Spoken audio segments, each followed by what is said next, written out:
Christian and Muslim marriage. Oh, nung nalaman mo na Muslim siya at Katoliko ka, hindi ba naging hindrance yun na parang niligawan ko ba to? Paano mag-work to? Kasi yung relationships ngayon, let's face it, umpisa pala ng dating stage, pinag-uusapan nyo na ito mga non-negotiables. Non-negotiables, yeah. Diba? Mga non-negotiables. So, how did you compromise with each other?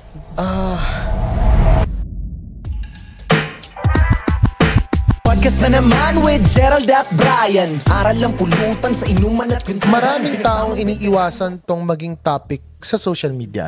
It's because they want to be safe about their answers. But here, we just want you to know that we respect all religions, lahat ng practices, whether it's you're a Muslim, Christian, Buddhist, or whatever it is, lahat yan accepted dito. Sabi nga nila direct, no? It's important to see different points of views. Correct. Hindi ibig sabihin na we're here to disagree or agree, but nevertheless, it's good to actually know the other side of the coin. I agree, Bri. Okay, nung nalaman mo na Muslim siya at Katoliko ka, hindi ba naging hindrance yun na parang niligawan ko ba to? Paano mag-work to? Kasi yung relationships ngayon, let's face it, umpisa pala ng dating stage, pinag-uusapan nyo na ito mga non-negotiables. Non-negotiables, yeah. Diba? Mga non-negotiables. So, how did you compromise with each other? Nalaman mo ba agad? Nalaman mo? Hindi. Pero nagustuhan mo na. Syempre. Natepuhan mo na tapos hindi mo pa nalaman. First is, syempre, of course, physical attraction. Besides, attracted ako sa kanya physically. Ang sarap niya kausap. Parang nagko-connect kami. Parang ganun. So, sapiosexual din pala to. Yeah, sapiosexual. So, gusto mo yung mga deep conversation. Yan. So, okay, na-attract ka na. So, may pursue. O ngayon, dumating na tayo sa point na nalaman mo na. Hindi ka ba nahirapan na-explain sa magulang mo, magulang niya, or meron bang naging hindrance dun sa mga, teka, paano natin gagawin to? Eh, iba yung practice na kinalakihan mo, iba yung practice ko. Right. Exactly.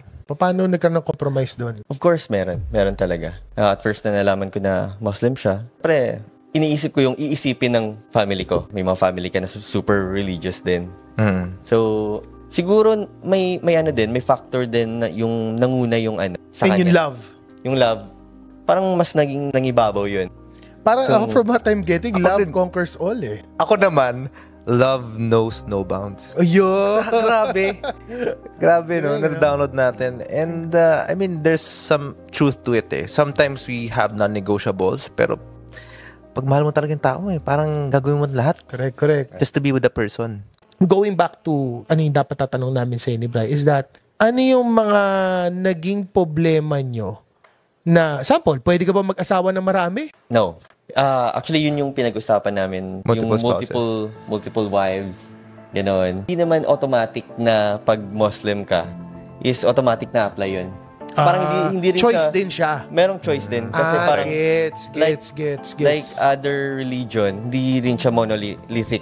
Okay, gets. Hindi rin siya monolithic na based din siya sa, for example, local culture or groups ng religion dun sa certain lugar. So it happens na yung wife ko, hindi rin siya agree sa ganun, sa polygamy.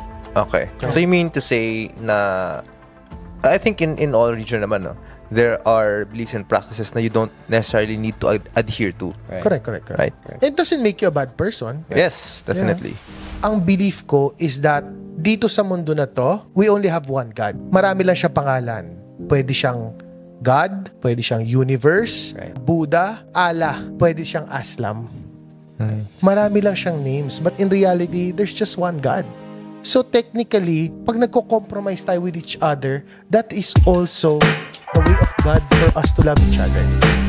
You get what I'm trying to tell you?